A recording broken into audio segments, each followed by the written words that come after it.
Breaking news this morning, guys. Great update from Thailand. We now know everyone is safely out of that cave, according to witnesses on the scene.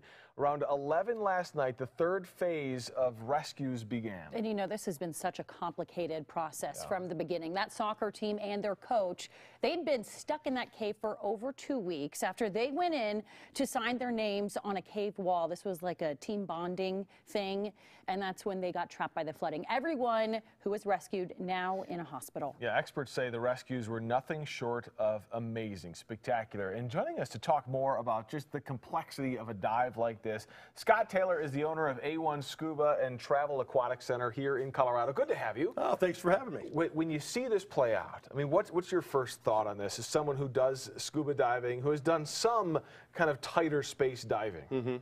I'm amazed at what they've done. They've taken a bunch of kids who were not divers, who were afraid of the water, and got them on scuba diving equipment, took them 2 miles, some underwater, some on land, but an amazing feat, and I consider those guys my heroes for having done what they did. Well, Scott, how complicated of a process do you think this is? I know that you train people who want to become certified in scuba diving in a swimming pool. Now, a lot of those kids that were stuck in the cave did not know how to swim, let alone know how to scuba dive. I know. Isn't that amazing what they've done?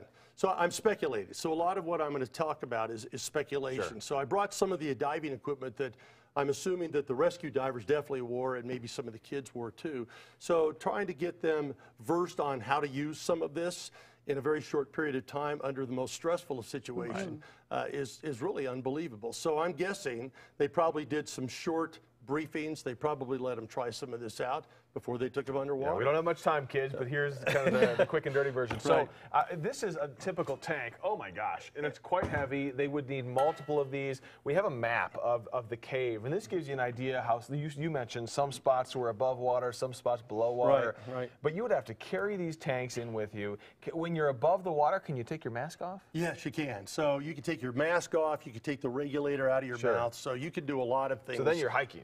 Or caving, if you will. Can you imagine with all this stuff on? So here's these macho guys, these seals, Thai seals, that are doing some amazing things, but they're wearing all this equipment out into the cave. Then they're having to escort these kids out of the cave. And I know it takes hours to come out of that cave.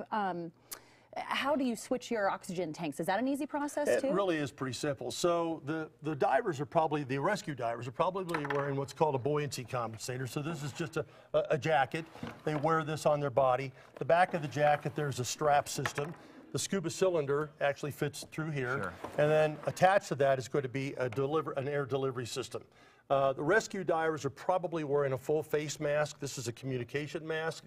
Covers the whole face. Not only does it keep their face warm, but they're able to communicate through this microphone. Walkie-talkie. And hear what's going on. So the rescue diver in the front and the one in the back were able to communicate. The kids in between, they were, it appears to be, they were wearing just a standard mask, so they had a mask so they could see what was going on. Some may or may not have had on fins. Propelling through there, they probably didn't do a whole lot of kicking, I'm guessing. They had that line, so I'm guessing they probably used that line to pull themselves through. So switching the tank would be a pretty simple process. Pretty simple. Well, we got to run. Great information. I mean, cool. I appreciate your perspective. It's such an amazing rescue operation. Sadly, one of the rescue divers did die early in the process, which shows how dangerous this really is. So thank you, Scott. Appreciate it. You're welcome. Thanks for having me here. It's 7:22 right